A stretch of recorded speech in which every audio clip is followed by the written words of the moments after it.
In this video, I'll show you how to upload an Excel sheet to Google Drive and make it editable.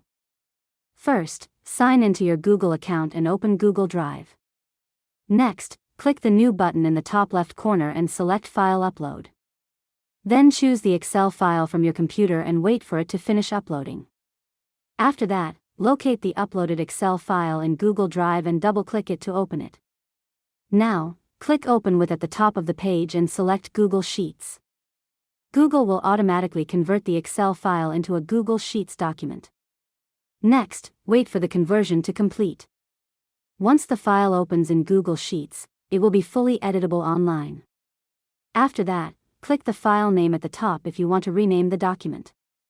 Any changes you make will be saved automatically to Google Drive. Finally, if you want others to edit the file, click the Share button, enter their email addresses, and change their permission level to Editor. And that's it. You've successfully learned how to upload an Excel sheet to Google Drive and make it editable.